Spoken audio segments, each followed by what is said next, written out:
on everyone's minds. Let's take a look. Republican colleagues or your allies who are concerned about your close relationship with Laura Loomer? Well, I don't know what they would say. Laura's been a supporter of mine, just like a lot of people are supporters, and she's been a supporter of mine. She speaks very positively of the campaign. I'm not sure why you asked that question, but Laura is a supporter. I don't control Laura. Laura has to say what she wants. She's a... Damn, the way he's talking about Laura fondly. Laura, I don't control her. She's a fiery woman. I can't control her even if I wanted to, believe me, folks. She's so fiery. She's so fiery, Laura. She's a real fierce woman, kind of like Evita. Evita, my love. Laura.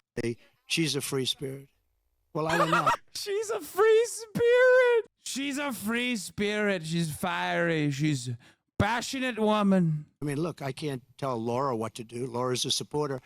I have a lot of supporters, but so I don't know what exactly you're referring to. That's okay. Yeah, please. I just don't know. Laura's a supporter. I don't know. She is a strong person. She's got strong opinions, and I don't know what she said, but that's not up to me. She's a supporter. Please. Traveling with you.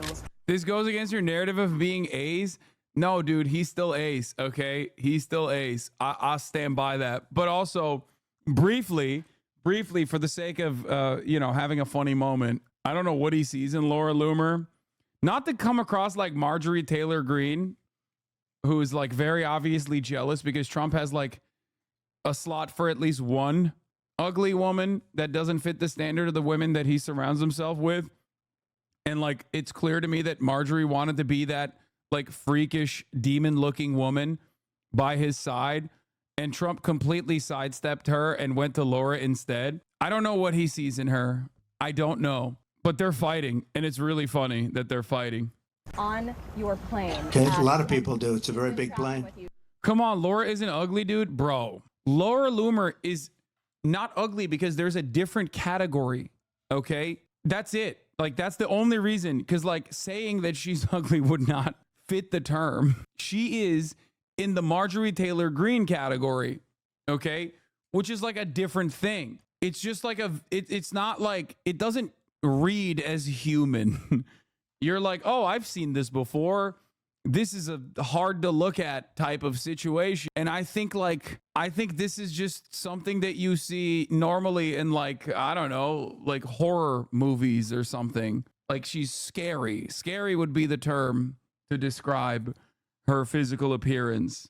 She made remarks about your opponent. She also espoused conspiracy theories. Chatters, you don't need to be that quick, okay? There's 1, 2, 3, 4 chatters that had immediate links ready to go in the chat. Ain't nobody wants to see Laura Loomer that much, man. Come on now. I'm personally trying to avoid seeing Laura Loomer while talking about her, and you're like, no, let me prove that she's ugly. Like, we know, man. Why do you got that bookmark? Is about 9/11. Do you disavow those remarks? Well, to see what the remarks are. You're telling me for the first time we're here discussing the destruction. That's so dumb. Media is so... Stop talking about Laura Loomer's 9/11 remarks. She's done so much worse, okay? I don't know why they're like, oh, she said it was an inside job. Like, 1, a ton of Americans also believe it. And 2, it's the exact type of sentiment that is like vague enough that you can actually show conclusive evidence, okay? Like, there's enough like lack of cooperation amongst intelligence agencies, and the fact that like the hijackers were trained on US soil, the fact that Osama bin Laden was personally also trained by the American State Department at the time when he was a counter-revolutionary fighter against the USSR. Like, please, okay, stop being a truther. I'm not saying like George W. Bush did 9/11 personally, okay? And that's not what I'm saying at all. But the idea that like, what do you call it? Like that is one of her worst statements when it's like there are defensible aspects of that sentiment that you can point to real historical evidence is silly, okay? I'm not like a jet fuel doesn't melt steel beams kind of guy, okay? That's not what I'm saying at all. Do you understand? I think it's personally to hyper focus on that when there's like a million other things that are way worse that she has done in the past week. Okay. It's like pointing, it's literally like on Adolf Hitler by bringing up that he was ass cheeks at painting. Okay. Like, I feel like that's not the worst thing he did. Okay. I don't know. Don't call me crazy. I feel like his art is bad objectively, but like, that's probably not the worst thing that he did. You know, I feel like there's a list out there of significantly worse things that he did, you know? Yeah, it's like saying O.J. Simpson was a bad tipper. Of San Francisco and California by a person that's 9/11 truth isn't bad at painting. Yeah. When we're talking about Laura Loomer, the Adolf Hitler comparison is not, you know, is not a ridiculous comparison to make. Obviously, in terms of like Hitler's magnitude of evil, yes, but it's in the same direction.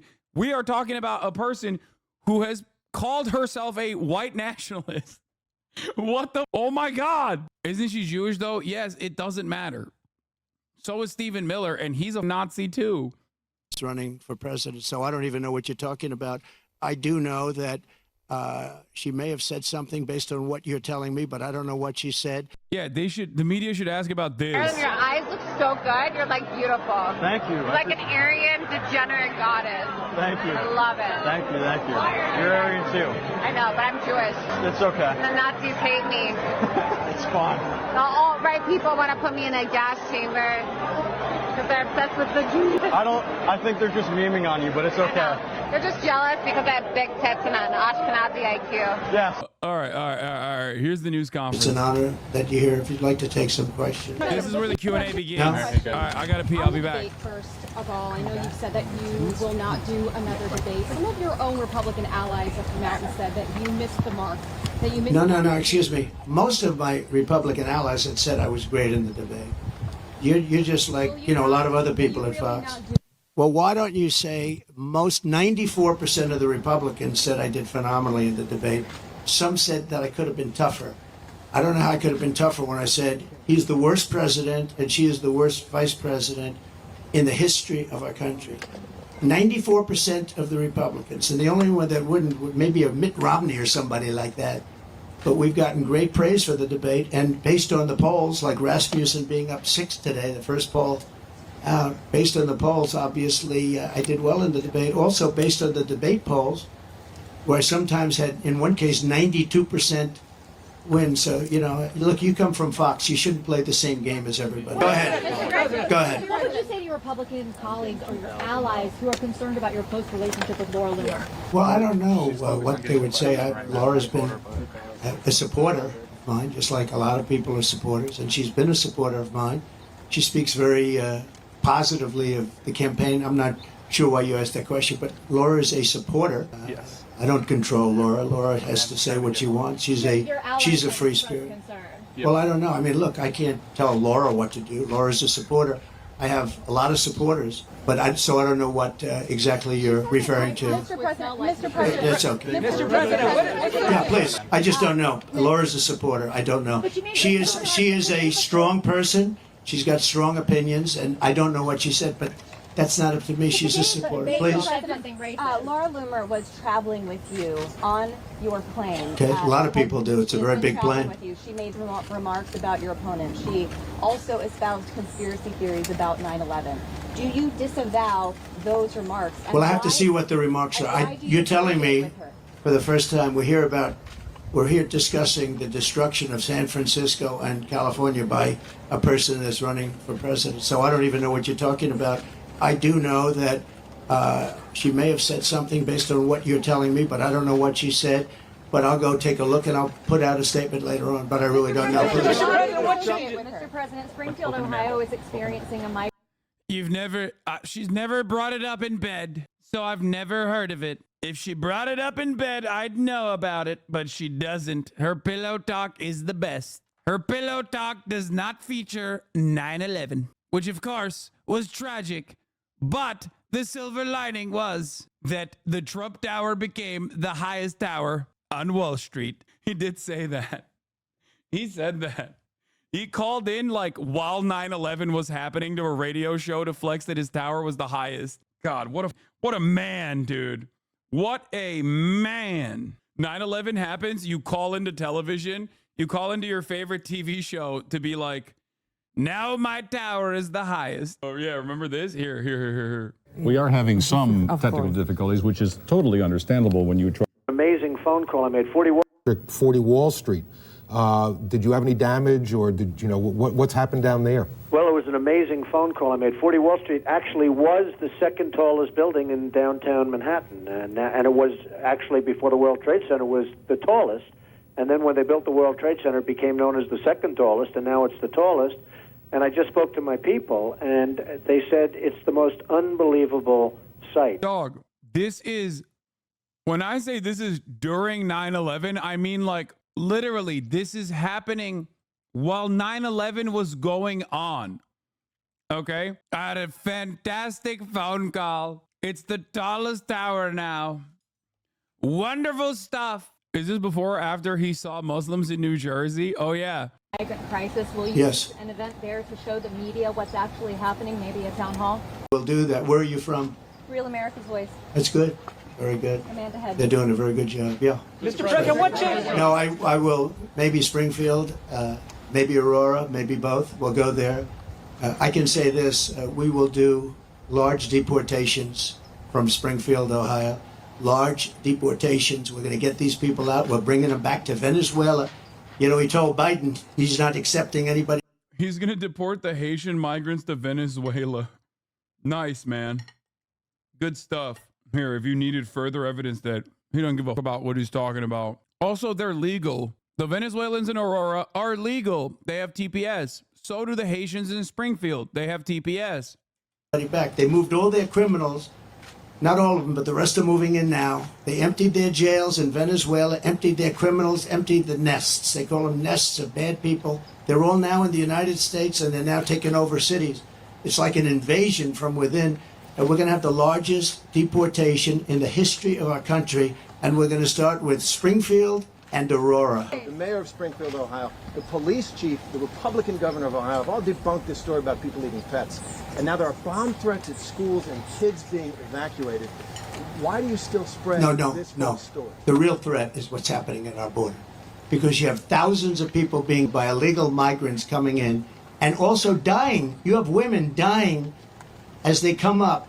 They're coming up in large groups. We call it a caravan. I think I came up with that name, but it's really what it is. 10,000, 15,000, 20,000 people. And you have large numbers of women. He said he came up with the name Caravan. Awesome. And being in those caravans coming up to this country. And then when they get here, they can go into the country and they end up being sex slaves and everything else. Those are your real problems, not the problem that you're... On American News, a quick question. So you just said that you'll carry out the largest mass deportation of illegal immigrants. How are you going to have, for example, Governor Gavin Newsom or officials in sanctuary cities comply with that? Well, you know, if you... I like that for One America News, the problem isn't like mass deportation of, you know, it's One America News chatter. She's not asking the question of logistics to be like, this is cruel and unusual. She's just saying, here will be some hurdles for you. How do you see? Here will be some hurdles for you, like woke ass Governor Gavin Newsom. How will you overcome said hurdles? You go to the people of California, they don't want to have sanctuary cities anymore. They're tired of sanctuary cities. Sanctuary cities are really blocks that protect bad people from deportation and other problems. And they're going to do it. And our federal government has tremendous power, but we're not going to let... He did answer the school bomb threat question. He said, it doesn't matter. He said, that's not a problem. The real problem is the migrants. Okay? He did. He answered it. He's saying it don't matter that schools get bomb threats. It don't matter if like a couple of Haitians are like in the process or whatever. What matters is the migrants, which by the way, remember, this is the type of, that was the reason why everyone was very frustrated with Donald Trump in the 4 years of his administration, because he would do stuff like this all the time and his fan base went crazy. This is something that Americans need to be reminded of, but because the Democratic Party is such cowardly little babies that they won't invoke that. Like they won't even use this as an electorally beneficial front because they are completely captive on the immigrant agenda because they also went with a right-wing immigration bill, an anti-immigrant bill, which agreed to the underlying premise that immigration is a problem for national security. When you do that, it's very hard for you to go back on that. And then they doubled down, and then they tripled down, and then they quadrupled down. So now we're stuck. Good stuff. Great stuff.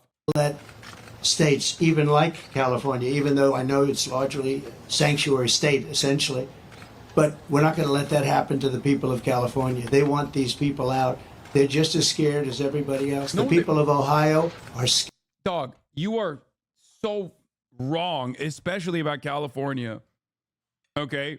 That is so crazy that this is like, oh yeah, people in California they hate migrants.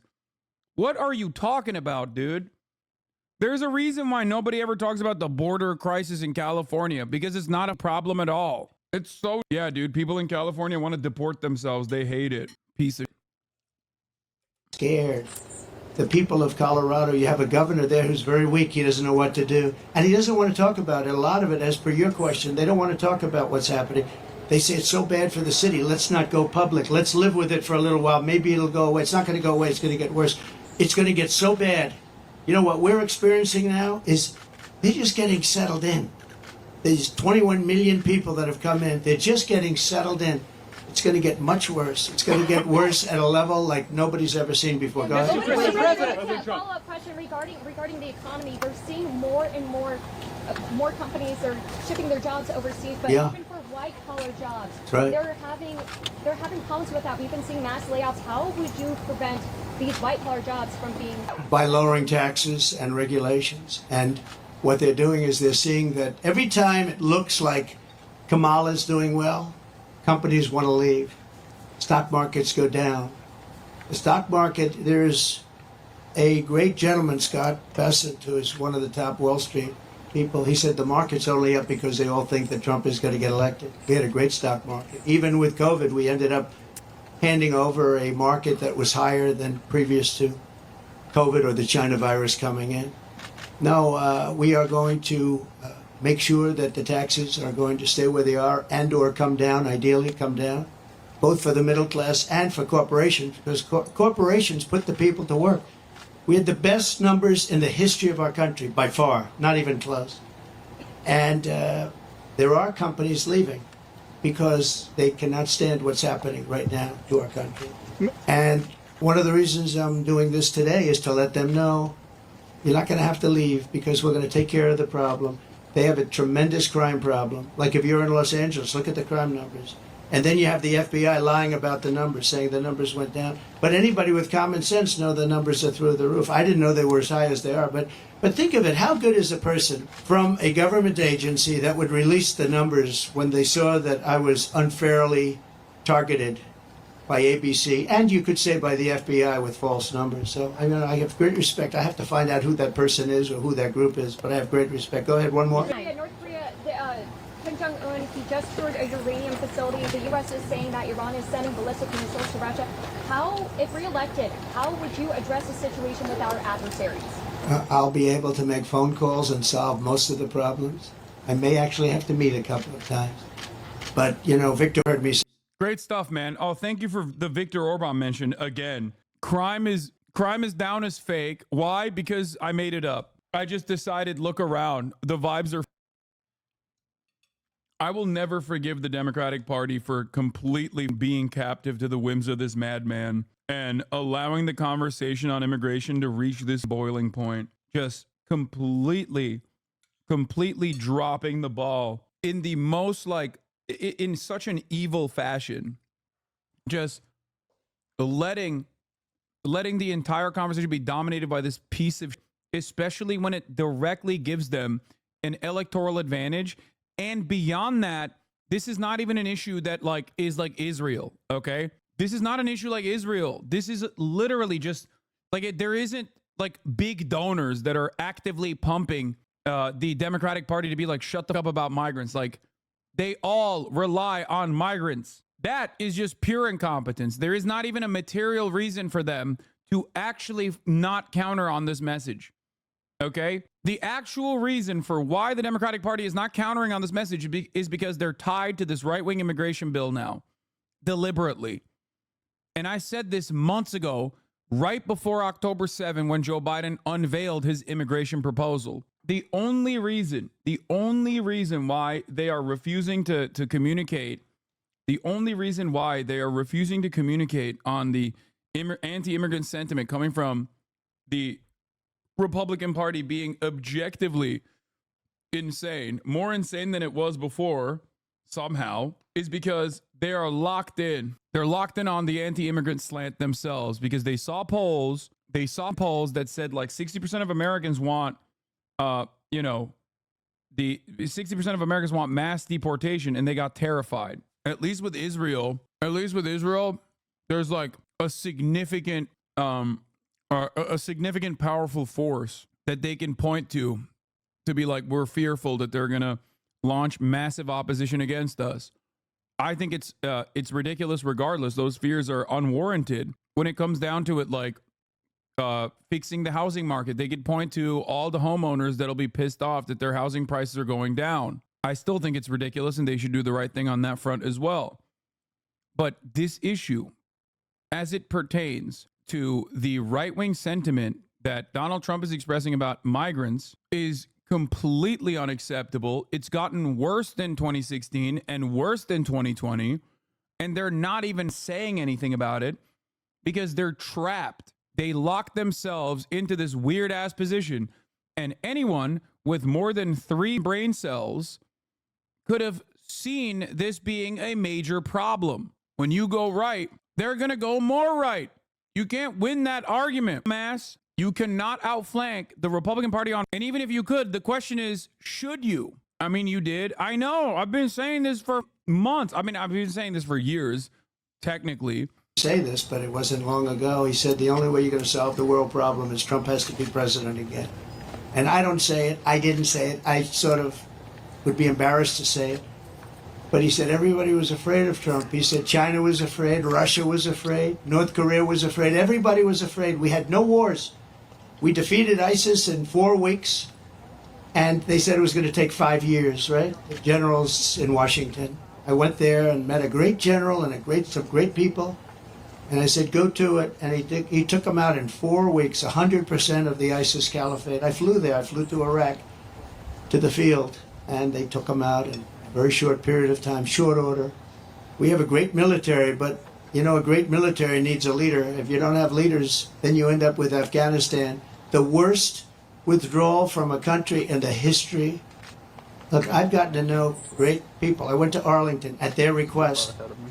And I stood, and I was with them for hours. And I stood with them. They did a ceremony, and then they asked me if I'd go down to the graves of their children. They called them their children, and they always will be their children. And there were tears all over, as there should be. And they said, sir, could you take pictures with me by the grave of my son? What the? A family of 4 in Rochester, New York was just by an illegal immigrant who came from Puerto Rico? Does he think Puerto Rico is not an American territory? Like, what's going on? Anyway, we'll look back at the new thing that they... Listen, anytime an undocumented migrant or someone who is suspected of being an undocumented migrant, as in brown, does anything, you're going to hear about it from this day onward, okay? And if there's nothing going on that front, then they'll just make up like they did with they're eating cats and dogs. Have you ever met a single conservative that knows Puerto Ricans have U.S. citizenship? Democrats don't even know that half the time. In one case, a daughter. And I said, I'd love to. And I took pictures with them for a while, and then I left, and that was it. And I got home, and I got a call from the people in the campaign. Sir, the Biden people are saying that you did this for publicity. If people knew how hard it was to get there, because I was coming from... I'm going to be real, Chief. I learned that when you just said it. Wait, what? God damn, dude. Yeah, we know their priorities are not exactly there. When a registered Republican tried to assassinate him, and they just shut the fuck up about that immediately. But, if a person who even may or may not be undocumented does something, God forbid, that very same thing that like American citizens do 10,000 times over, then you'll hear about it for weeks. We have no way of examining, most people have no way of examining this from the lens of like individuals, okay? They don't look at it and go, okay, this is like a criminal. Like, it happens. And I hope that justice is served in a swift manner. No, they go, all right, this is how they all are. And because they're all illegal, okay, then you find out they're not illegal, okay, because they have TPS, temporary protected status, so they have paperwork so they can work on U.S. soil. Then they go, okay, but we don't want them legally either because their IQs are low or some other.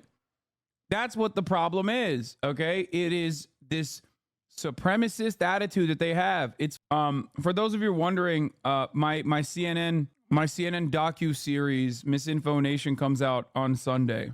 Of these comments from Trump. Well, let's start with the California thing. I mean, it simply is not true. He was saying if the votes were counted fairly, he would win California. As you rightly point out, obviously Ronald Reagan in 80 and 84 won, George H.W. Bush won in 1988. Since then, a Republican has not won statewide, and he will not either. He knows that, but it's just one more way to amplify his, really has been a frustration for him about the popular vote. I think that's what he's talking about here.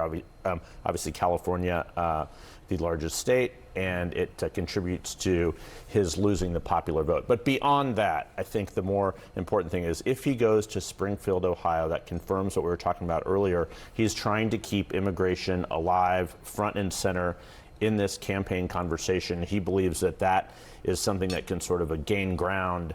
He's not trying to keep immigration alive, front and center. He's trying to migrants, okay? The real principle behind this kind of movement and messaging is to basically whip up a racialized frenzy against the migrant population in this country. And considering that these are not undocumented migrants, but instead documented refugees with temporary protected status that happen to be black, it's very obvious that they do not even want the documented migrants to be here. They just don't want, they need an outgroup that's it. They need an outgroup to radicalize against. 2 bomb threats. They had to close 2 schools in Springfield. They had to close down City Hall. That he was unable to do at the debate. But imagine all that would do for that town of Springfield. Let's bring in Donny O'Sullivan to the conversation as well. And on the topic of Afghanistan, Donny, and then you can leap off on whatever fact check you see of import on this, because there is a lot. He said and seemed to indicate that there were 18 months in his presidency where there were no casualties in Afghanistan. That's not true. This was a period of time that actually spanned his presidency and Joe Biden's presidency. But he also seemed to rebuff suggestions that he had politicized the deaths of American service members by then going on to politicize the deaths of U.S. service members, saying just as if Kamala had shot them with a pistol in her hand. Brianna, I mean, I think just taking all of that press conference and what we've heard through the last few days, I mean, we're really through the looking glass here when it comes to, you know, you mentioned schools in Springfield, Ohio being shut down because of these conspiracy theories. One thing that did stand out to me there towards the end of what we took from the press conference was he was asked about whether he would start posting again regularly on X, formerly Twitter. Of course, he was kicked off off of Twitter after January 6th. He's now back on the platform thanks to Elon Musk, but he isn't posting regularly. I think that highlights something important here, which is, you know, easy to get lost in all the developments that is happening, is that the role of Elon Musk has in all of this, right? Because Laura Loomer, who most Americans probably have not heard of until this week, she was effectively cancelled. She was kicked off Twitter years ago. Musk brought her back. She now has millions of followers. Her posts are going viral all over the world. She has become and been made relevant in part by Elon Musk. And of course, you can see over the past few weeks all the other ways that Musk has been helping Trump, actively promoting posts and also hosting discussions with him. So I think that's just one thing to mention here. And just back to the idea that Trump doesn't know really what Laura Loomer is about. You don't have to dig hard for these posts. I mean, it's literally, it's every second post is something toxic, is something hateful from Laura Loomer. Daniel Dale, I mean, you've followed Trump and some of these dubious claims better than most. What did you take from that press conference. I thought you all did fantastic fact-checking, truly. You barely need me on this panel anymore. The California claim was absolutely accurate. I think it was great. But the California claim is bonkers. Like, it's one thing to say I would have won Pennsylvania if the count was honest. The count is, of course, honest in swing states too. But he lost California by 5 million votes, about 30 points. So even under the wildest imaginary conception of voter fraud, election fraud in this country, that's still bananas. He said again, as he usually has, that ISIS was defeated in 4 weeks during his presidency. In fact, the ISIS caliphate, or so-called caliphate, was declared liberated about 2 years into his presidency. He spoke of supposedly thousands of people being by migrants under Biden-Harris. There have been some homicides in which undocumented people are accused. I don't have a precise number, but it is nowhere near thousands. I do. How do you not have a precise number on that, Daniel? Your whole thing is fact-checking. The number is 26. In the fiscal year 2024, the number is 26. It's kind of wild that when I brought this up to a American politician, Ro Khanna, he was shocked by the number. And if you remember my conversation with Ro Khanna, I was like, why are the Democrats not just constantly talking about this? Overall homicides and manslaughter in this country is like around 20,000, okay? Undocumented migrants contribute 29, like 29, that's it. He said accused, not convicted. What are you talking about, dude? You could just accuse, okay, I accuse every ever committed on migrants. I guess then that's fine. Like, what are you talking about? Where did the 29 number come from? It's not 29, it's 25, I think. It's the Customs and Border Patrol.gov. Import the third world, become the third world. We have to prioritize our own people, not who's actually like, dude. Wait till this white supremacist gets his talking points out before banning him. Come on. Import the third world, become the third world. We have to prioritize our own people and those who actually have a place in the U.S., not people who don't have jobs, who don't have anywhere to go, who have no or anything else to offer the country, who don't have a dollar to their name and no business in the U.S. in the first place. That's really interesting copium because Springfield, Ohio, that we're talking about specifically, literally had a ton of jobs readily available that they could not fill because it was a town that the industry had left behind. Okay. Springfield, Ohio got an influx of Haitian migrants specifically because there was need for working hands. They went there and they filled those roles. That's the reason why the guy typing this is definitely unemployed. Oh, 100%. Springfield, Ohio's taxable revenue increased as a consequence of this. Okay. By a lot. As a matter of fact, I think it was like, what, 25% increase in taxable revenue year over year. You just basically said a whole bunch of nonsense, okay? They're just people. Some of them are good. Some of them are bad. All of them are looking for the same things, okay? They're all looking for the same things to be able to get, to be able to make an honest living, to be able to have a roof over their heads, to be able to put food on the table, okay? And the economy has nursing student who works at a hospital, so not unemployed. Oh my God, dude. Don't get me fucking started on this, okay? I just wouldn't admit that if I were you, because you just said something so stupid and so like every single thing that you brought up with respect to Springfield, Ohio is just wrong. Now that I've told you this, does that actually change your perspective at all? Do you think, will you question it a little bit more, the narratives that you've read into? Or are you going to double down? In order to become a nurse, as a nursing student, you read, right? You read stuff. You get tests. You have to, you have to have decent grades. Like, you have to exercise some level of critical thinking, which many nurses unfortunately lack sometimes, okay? I know a lot. Not all nurses are great, okay? I'll just say it. Having said that, like this one, it's not a requirement for the job. Anyway, does this make you reconsider? Does what I just told you make you reconsider your stance at all? Many nurses are as stupid as the cops they're married to. I'm imagining Andrew being married to a cop.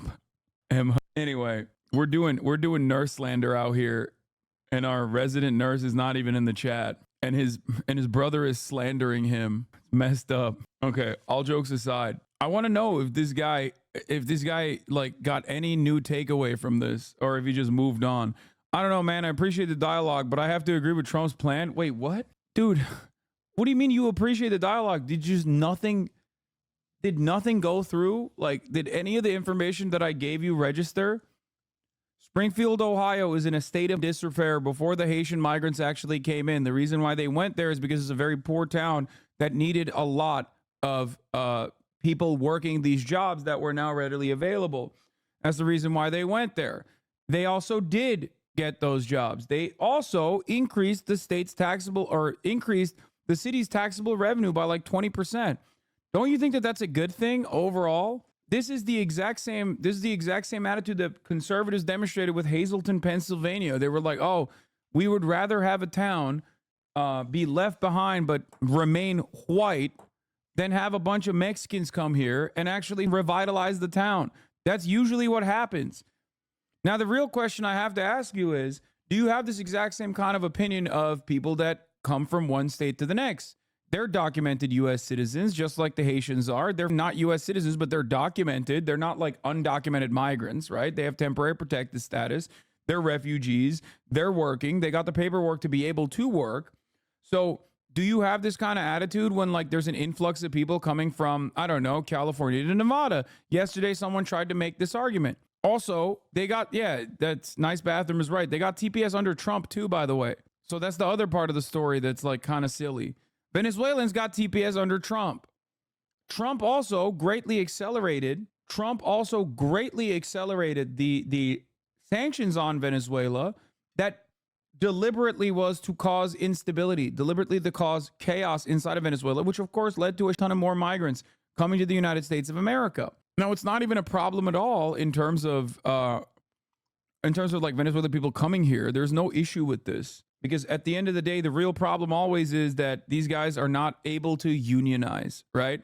They're not able to participate in the workforce in the same exact ways that the rest of the documented U.S. labor force works. The real solution is to allow them to give them the proper documentation and allow them to unionize alongside everybody else. From a location that was very far away, and yet they were having the ceremony, and I really felt, I had them up to Bedminster, most of the family members, and I got to... Fair enough argument. Oh, I accidentally banned him.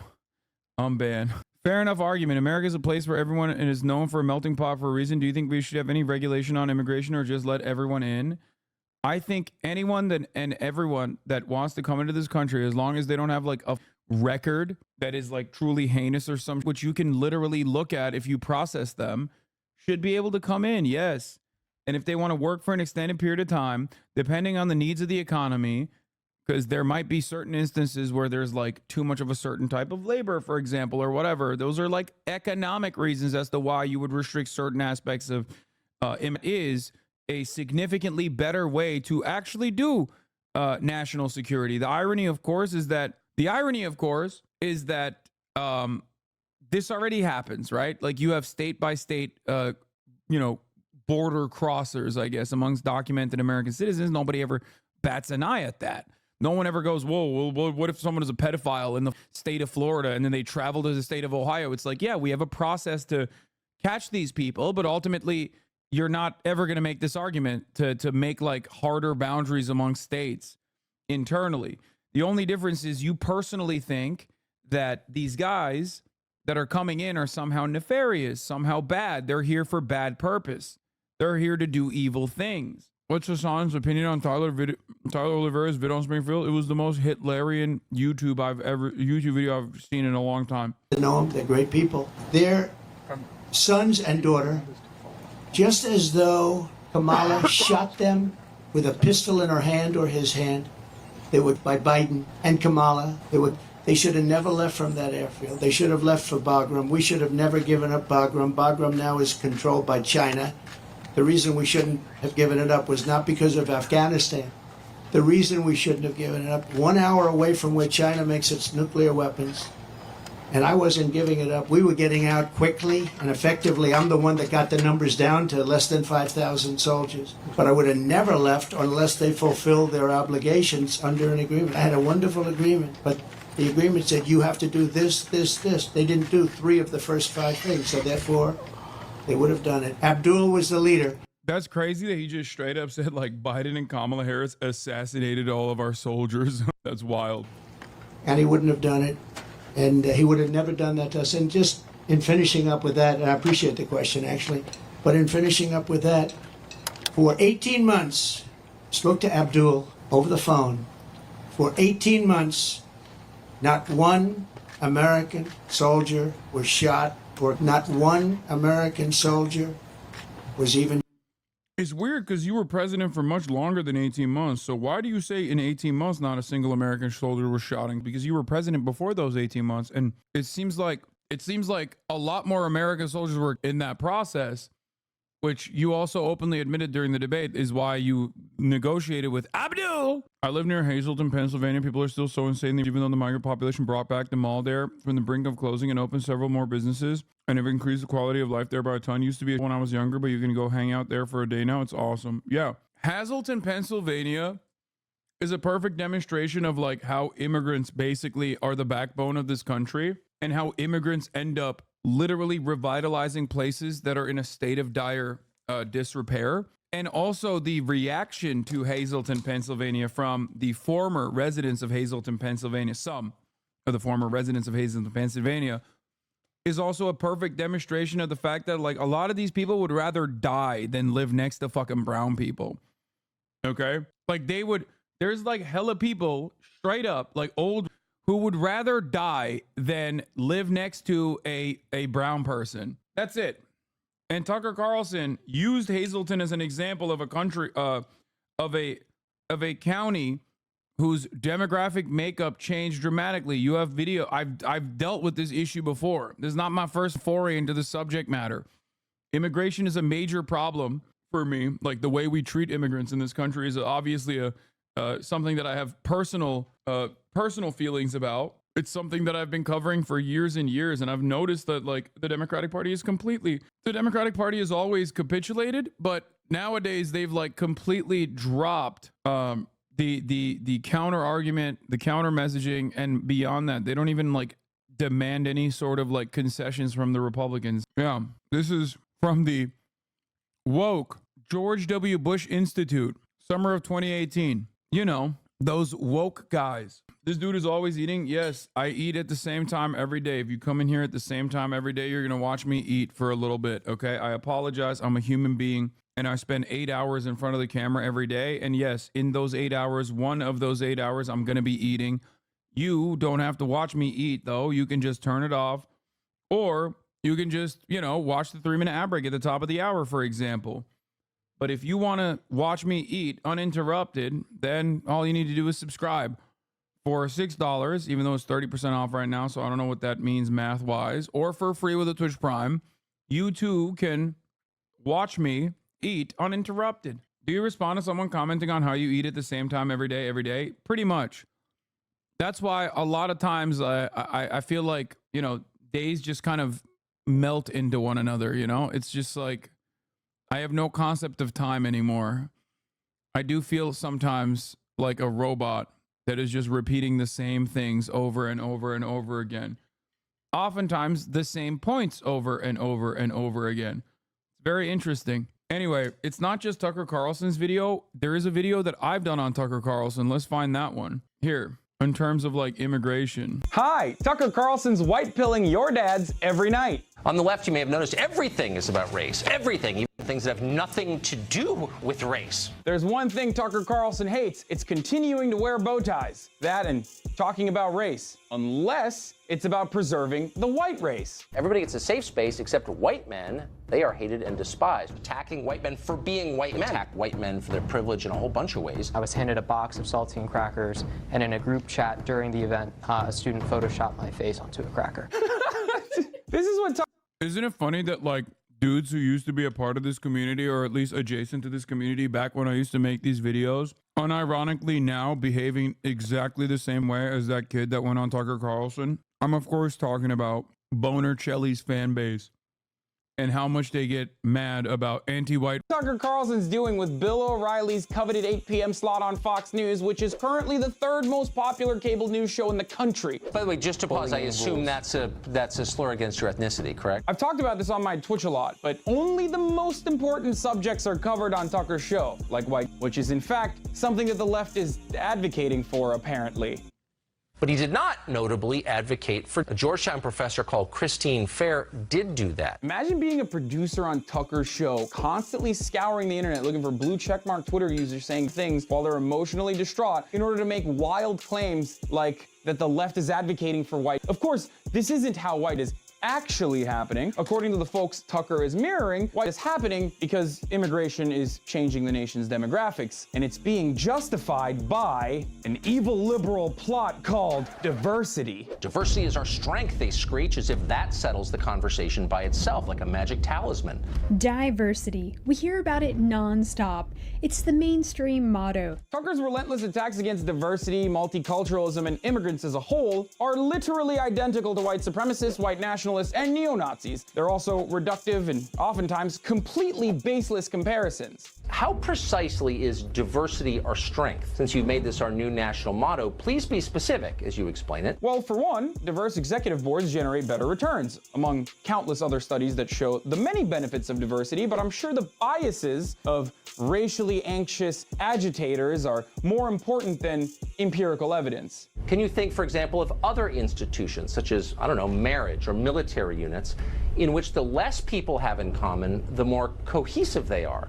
Well, Tucker, you have the most in common with your family members. Are you suggesting keeping marriage within your family? Why do you want to have sex with your cousins, Tucker? Also, as far as non-diverse militaries go, maybe you should open a history book and take that up with General Robert E. Lee. Go on, Tuck. What else? Latin American countries are changing election outcomes here by forcing demographic change on this country at a rate that American voters consistently say they don't want. This assertion is preposterous because, I mean, it's completely untrue. Just look at polling data. 75% of Americans say that immigration is a good thing. So who are the Americans you're referring to here? These guys? It sounds to me like we got a problem with people who got here legally, altering the landscape politically. I don't like it.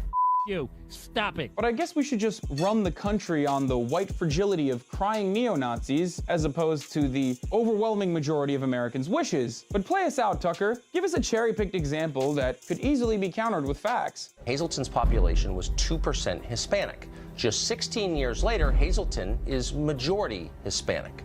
That's a lot of change. People who grew up in Hazleton return to find out they can't communicate with the people who now live there, and that's bewildering for people. Hazleton's a perfect example of immigrants saving a small coal mining town from absolute economic annihilation by opening up small businesses, and even the large immigrant-run corporations who have brought jobs over to the small town. This is, of course, despite the efforts made by the white population to fight off the immigrant scourge with unconstitutional regulations. And even the Nat Geo article that you're using here to advance your narrative mentions the reality that immigration has drastically improved Hazleton. But you won't hear that part because Tucker's not in the business of making America better. He's just trying to do white identity politics. And I'm sorry to tell you this, Tucker, but facts don't care about your feelings. I'm Hasan Piker. If you're mad that one of the biggest cases... Oh, damn, dog. This is right. Oh, my God. Extremely unimaginably rare Hasanabi W, bro. Just kidding. I've been saying this for years. Suck my dick, everybody. Investing in the ambitions and aspirations and the incredible work ethic of the American people, and creating opportunity for people, for example, that to was start fucking a small 6 business. years ago, by the way, that so video. My opportunity economy plan includes giving startups a $50,000 tax deduction to start their small business. It used to be $5,000. Nobody can start a small business with $5,000. Opportunity economy means, look, we don't have enough housing in America. We have a housing supply shortage. And what that means, in particular for so many younger Americans, the American dream is elusive. It's just actually not attainable. To help people who just want to get their foot in the door, literally. And so giving first-time home buyers a $25,000 down payment. Anytime she says we opportunity America, I'm Brian me, dude. Approach is to expand the child tax credit to $6,000 for young families for the first year of their child's life. Americans need help. They need $6 to avoid the top of the hour ad break, which I forgot to run after I said I was going to serve it. Here's the 3-minute ad break now. 20K viewers, you fell off, Picker. Of course, we'll post the entire thing on our website as well, where you'll also find our recent interview conducted earlier this cycle with former President Donald Trump. Of course, we want to put as much information in your minds and in your... What is this, like, piece by piece Knowing how the other shoe drop really took the air out of these policies. Okay, this is ass that they're like, this is what they're doing. Anyway, exact same that happened in Hazleton that I talked about in that Tucker Carlson video is happening in Springfield right now. Like, are there going to be issues? Are there going to be issues in an area where there's an influx of migrants? 2 elementary schools were forced to evacuate after receiving threats in Springfield, Ohio on Thursday. Another middle school was closed. This comes as Trump and other Republicans continue spreading dehumanizing lies about Haitian immigrants in that country stealing neighborhood pets. Haitian families who have been instrumental in ushering an economic revitalization of the city are speaking about leaving the town entirely, fearing continued threats and harassment. Jake Johnston, author of the book Aid State, a critical examination of U.S. aid industry's impact on Haiti's sovereignty development, was interviewed by Majority Report. In the clips below, he provides crucial context. Yeah, I don't want to talk about like how Haiti was destabilized by the United States of America, specifically the Clintons. I know every single person, whenever we talk about Haiti, loves bringing that up. Right now, think of it like a sinking ship, okay? America is a sinking ship, and there are holes in this ship. I'm trying to plug as many holes as possible. You want me to steer the ship into a different area? I'm not trying to do that. I'm trying to just plug the holes, okay? And I feel like with the way that American political discourse has evolved over the course of these past couple of years, the more holes I plug, the more there are new holes. Thousands. He said again that Venezuela is emptying jails, prisons to somehow deliberately let criminals come to the U.S. as migrants. Even his own campaign, let alone experts, have been able to substantiate that. There are currently 28 vacant homes for every one person experiencing homelessness in the United States. That's a NIMBY talking point. Holy dude, this NIMBY YIMBY shit is so. That's not a NIMBY talking point. Okay, it is correct. We don't only have a lack of housing units, which is a major problem, but that also points to the reality that housing being used as a vehicle for upward social mobility, as a mechanism to generate wealth for yourself, is at the heart of this issue. This is one part of that process. This is one fact that shows that treating housing as an investment, of course, is going to inevitably lead to the housing market behaving in the most predictable way possible. And yes, that's why I always get mad at the Yimbys and the Nimbys when they like duke it out in the chat, because there's truth to both sides of that argument, okay? Because ultimately the problem is capitalism. Ultimately, the problem is the profit motive associated with the way that people analyze housing. That is the real problem. Housing needs to be decommoditized. I am in favor of building denser housing around transit. You're absolutely correct on this front. That's why every time I talk about this issue, Yimbys think I'm a Yimby.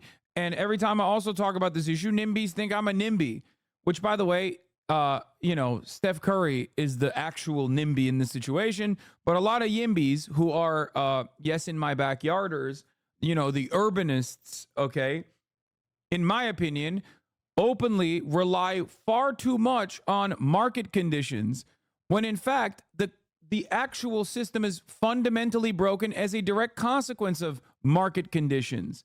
If you have a bunch of upper middle class people who own homes and see their housing value as a direct way to generate net worth for themselves, and as a asset that they can leverage against and borrow against, then they always want to make sure that their housing value goes up. How do you make that housing value go up? By reducing supply or limiting supply.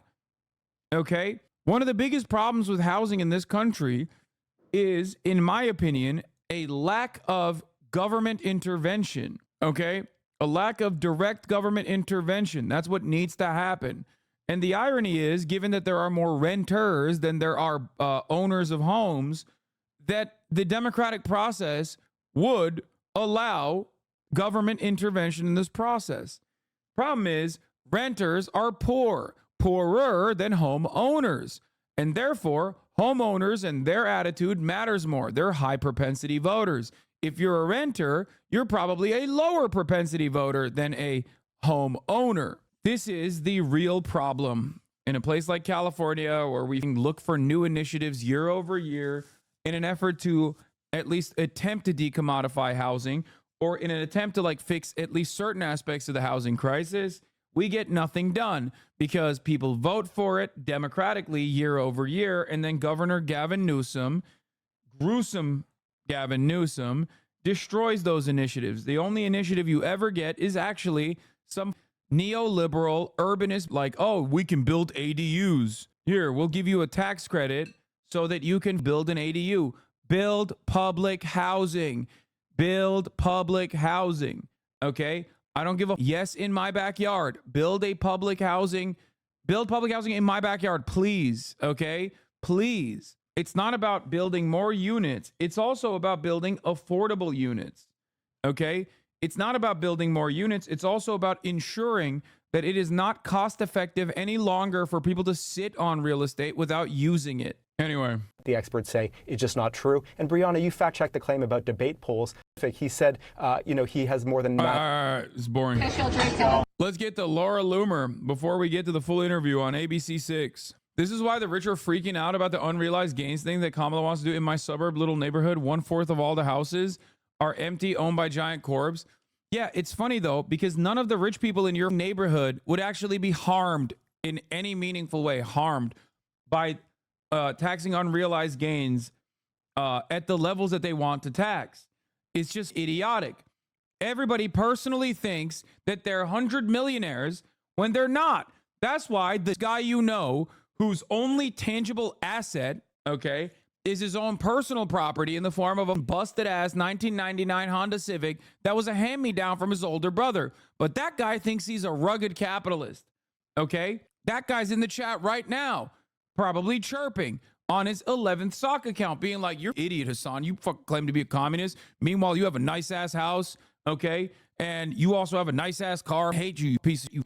You're actually a real capitalist. It's like, okay, so what? Yes, I'm a capitalist. What changed? What changed? Let's say I'm a capitalist. Did my argument change at all? It didn't. You're just an idiot. It has nothing to do with what I'm saying. You just don't want to listen to what I'm saying. That's why I always say this. I'm like, yeah, call me a capitalist. I don't give a... Yeah, sure. I love capitalism. You got me. Okay, now let's discuss the issue at hand. But nobody ever wants to do that. It's very stupid. Like, do you think it's beneficial for me to present myself as a socialist in a nation where, this is the country where the Red Scare propaganda was most effective? Like, what the fuck are you talking about? If anything, it's a weight that constantly is on my goddamn shoulders that like makes everyone less charitable to me. I don't give a... Practice what you preach. How much you want to bet you have no idea what I'm practicing and what I'm preaching? I can't practice what you preach, idiot. I'm practicing what I'm preaching.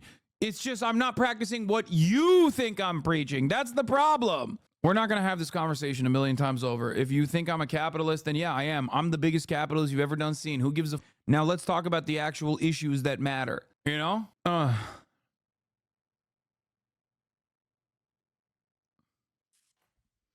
Unironically reinforcing the idea that rich people shouldn't want socialism is so detrimental to fuck.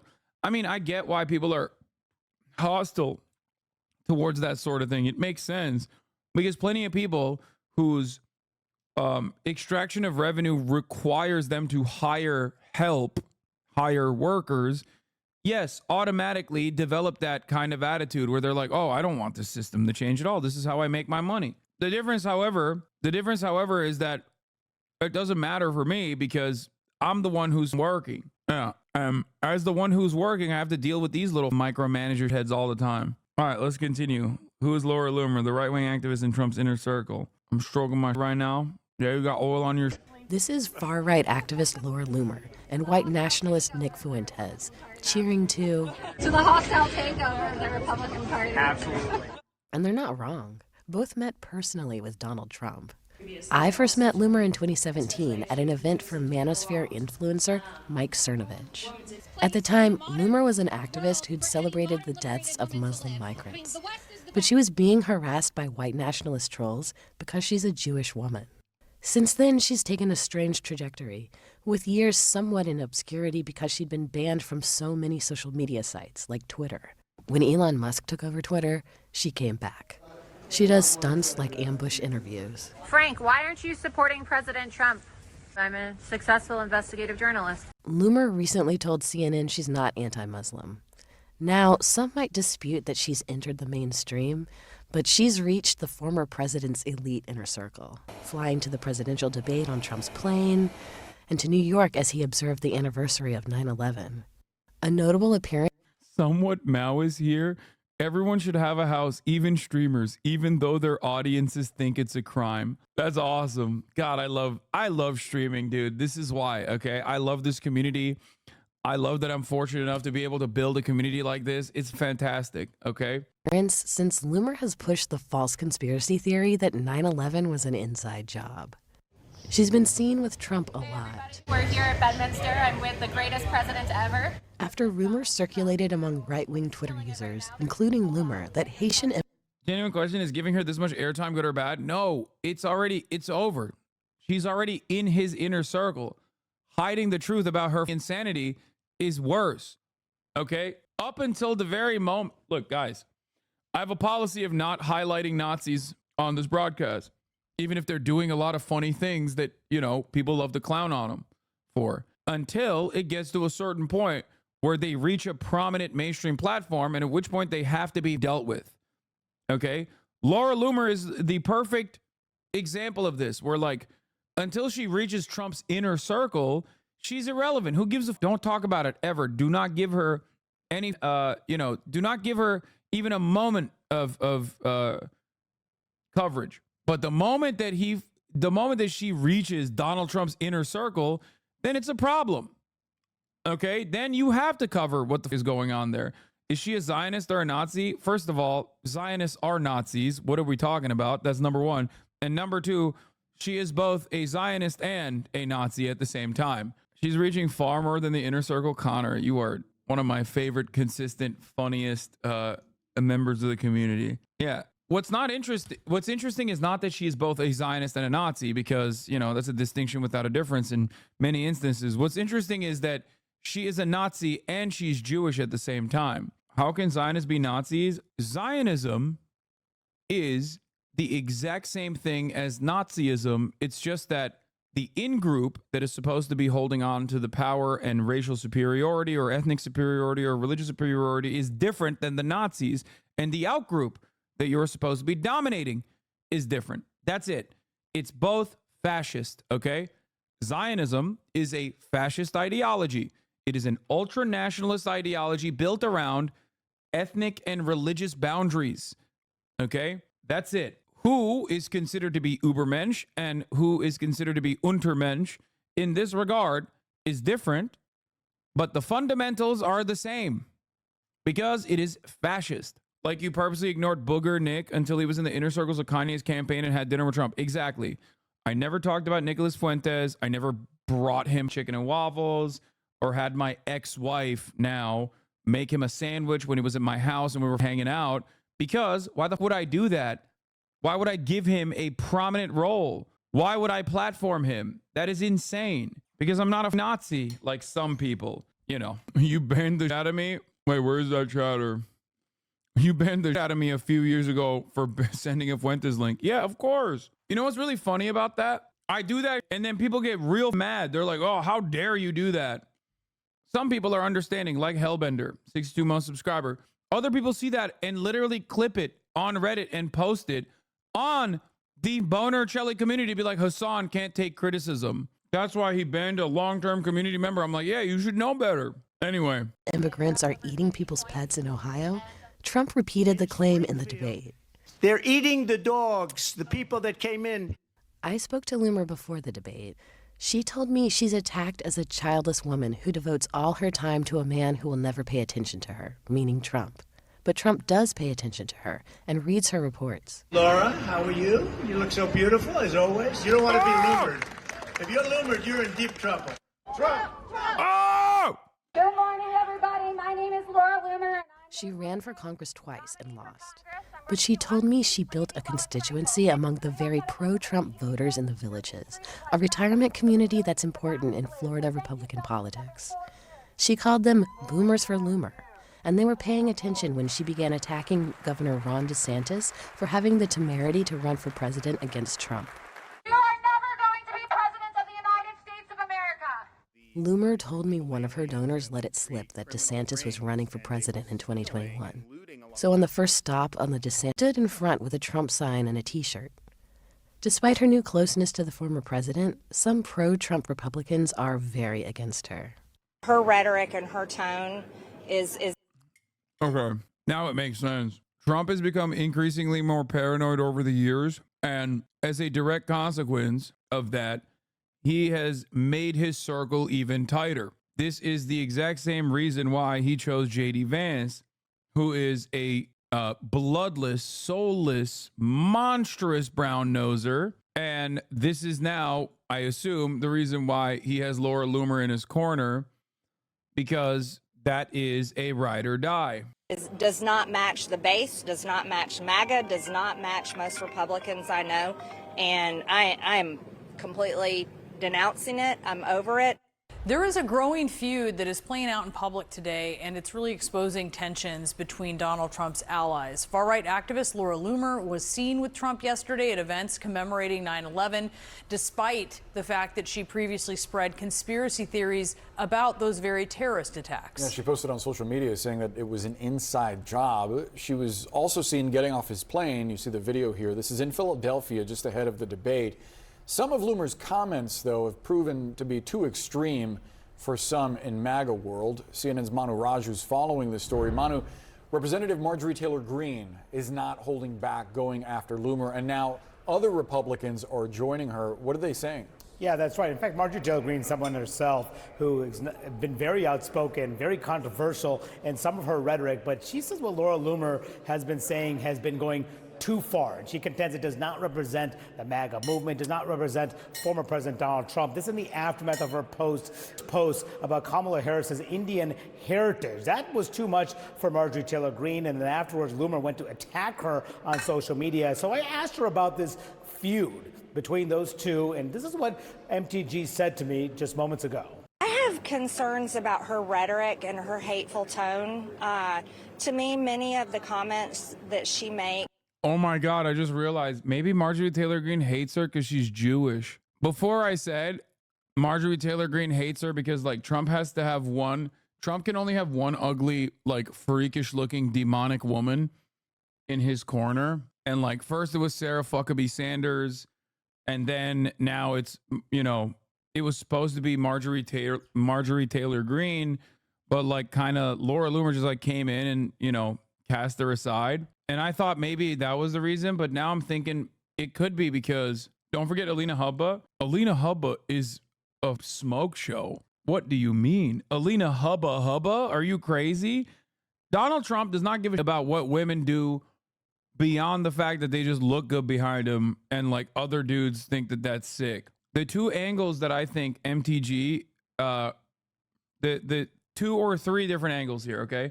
One, it could be because Marjorie Taylor Greene is anti-Semitic and thinks that Jews have space lasers, which, by the way, she used to think that before Israel said they're working on an actual space laser.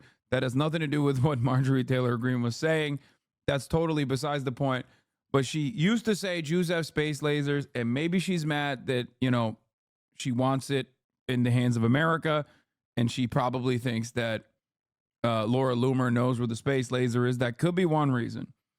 The other reason could be that Marjorie Taylor Greene is upset because she was supposed to be slotted into the hideous, the hideous demonic monster category that Trump has to have around him at all times. Or last but not least, Marjorie Taylor Greene, and I'm sorry to say this, I know people are going to get mad. Marjorie Taylor Greene is a sexual dynamo. This is a factually accurate assessment of the situation, okay?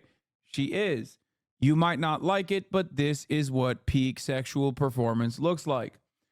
We know this because she literally cheated on her husband at the time with her like weird tantric sex gym owner, CrossFit gym owner, who Laura Loomer says looked like Zangief. Marjorie Taylor Greene since then has allegedly slept with Kevin McCarthy and also the guy at like One America News or whatever, or Newsmax. That's the boyfriend. That's the open boyfriend that she has now. Most controversial take is not even controversial, it's just the truth. I think a lot of you look at a woman that looks like a Titan from Attack on Titan and you think like she's not capable of being a sexual dynamo. Okay? But the unfortunate reality is that she absolutely can be a sexual dynamo and is a sexual dynamo. Here it is. Hey, Marjorie Taylor Greene, remember when you destroyed your family so you could have sex with a Zangief cosplayer? Tell me again how you and the Arby's in your pants are representatives of the GOP. She said her is like Arby's. The girls are fighting. Like she's doing the roast beef slur thing about Marjorie Taylor Greene, which is wild because you're literally a woman. Why would you ever say that about another woman? They will say that about you too. You couldn't even run your own family. Don't tell me how to run my free speech. This is who Marjorie Taylor Greene.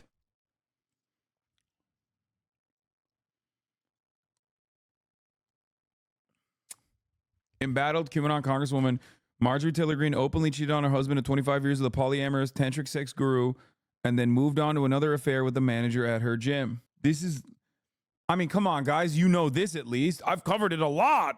I cover it all the time. I bring it up like all the time. You've definitely heard me talk about this. Is it absolutely necessary to talk about this? Yes. Yes, it is. Not only is it absolutely appropriate to talk about it, you have to talk about it. And you literally have to memorize these facts. Okay? I will be quizzing you on this later. And how she attacks Republicans like me, many other Republicans that are strong supporters of President Trump. I think they're a huge problem. And that doesn't represent MAGA as a whole. She's still traveled with the former president. Would you encourage Trump not to keep close contact with her?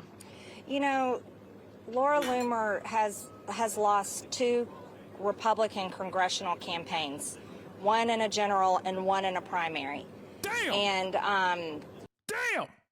This is such an important election. I don't think that she has the experience or the right mentality to advise a very important presidential election. But I do know this, that her rhetoric.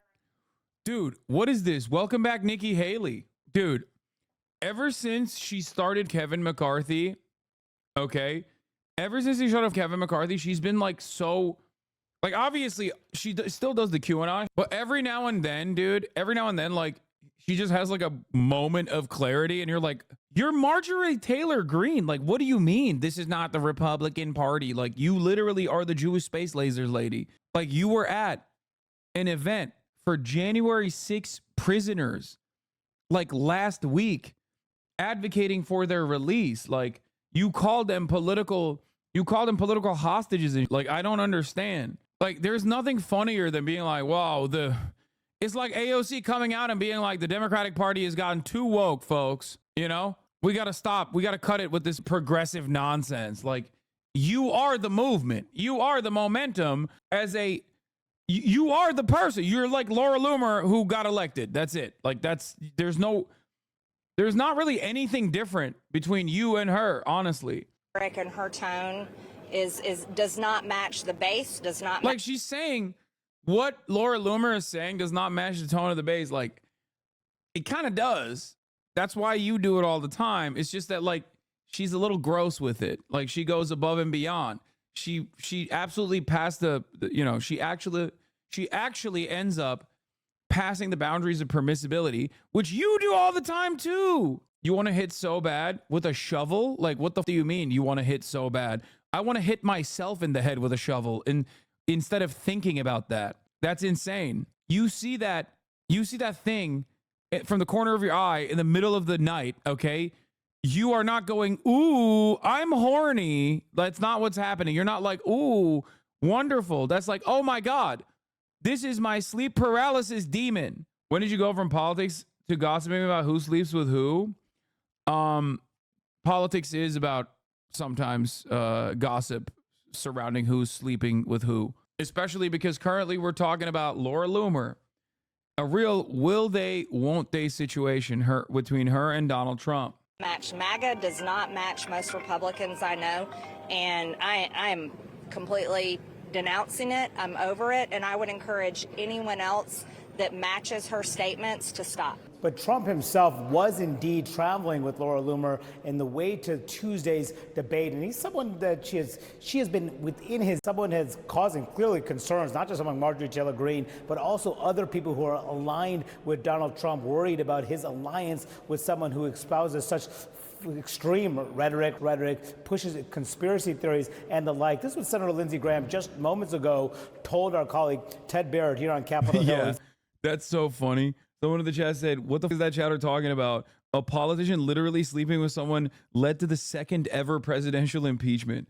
It's like, no, that chatter was there being like, sweetie, I don't like that you're talking about tea between Monica Lewinsky and Bill Clinton, okay? Ugh, this is just gossip.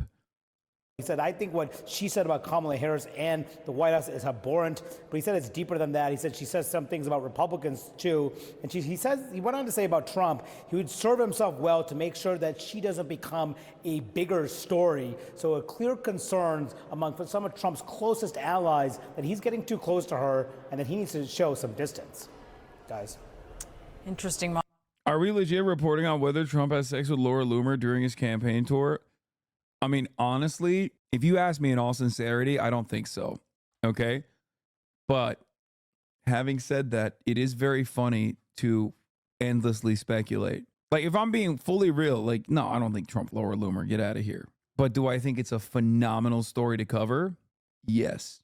Manu, and that Marjorie Taylor Greene is drawing a line at what acceptable rhetoric is, and it appears to be Jewish space lasers, but not this. Damn. Okay, CNN. Damn. On the Hill, thank you so much.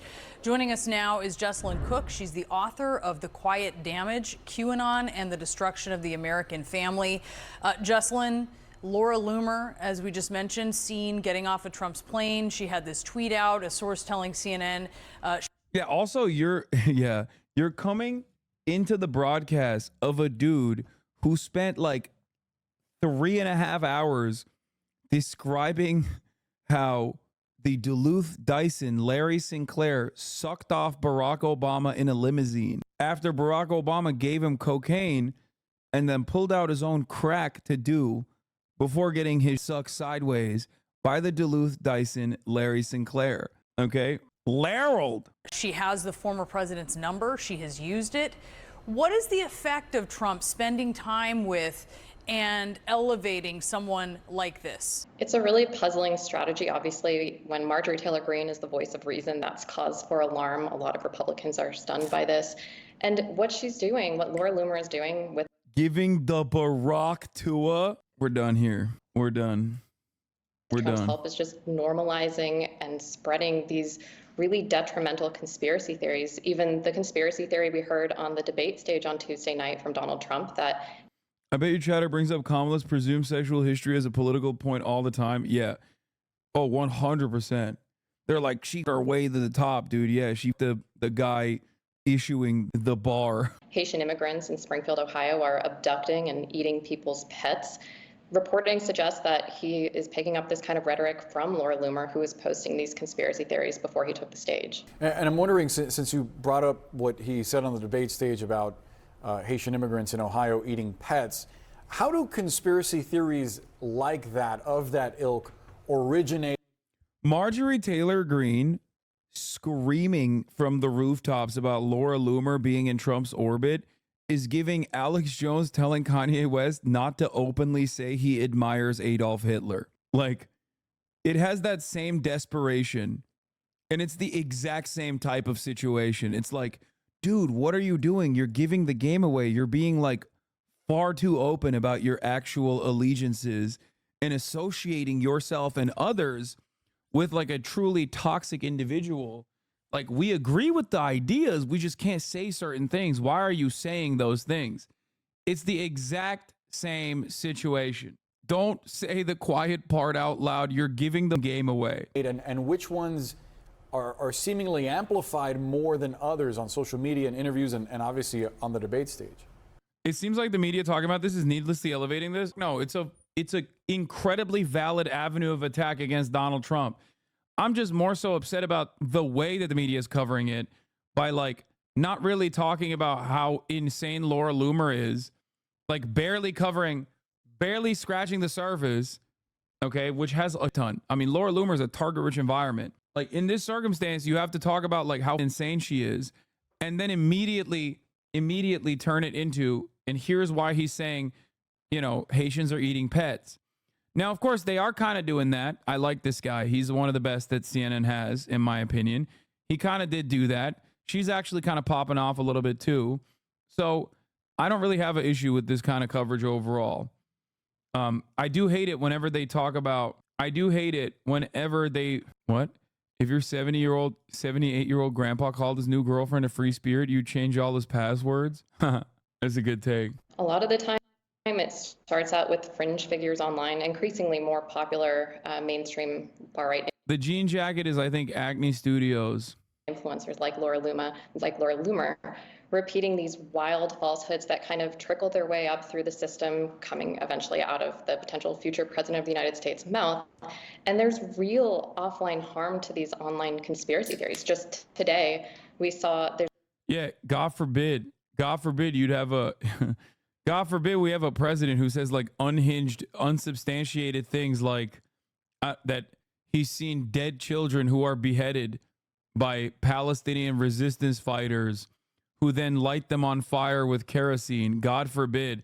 That would be, well, yeah, no, that would be actually really damaging to discourse, wouldn't it? Now, of course, if you're in mainstream media, you will substantiate those unsubstantiated claims because it goes along with the broader narrative that like Israel must bring about hellfire destruction on the Palestinian population in an effort to continue their, that is the most moral army, that's the most moral military, that's the most moral country on the planet, you know? There's a bomb threat in Springfield, Ohio. Reportedly, the caller was frustrated over Haitian immigration, and it led to schools closing, it led to city buildings closing.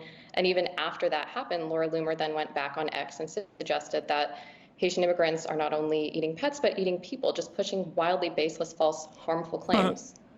And so, Jesselyn, I wonder if is there a way. When left unchecked, by the way, this kind of narrative will only increase, as we have seen Donald Trump go from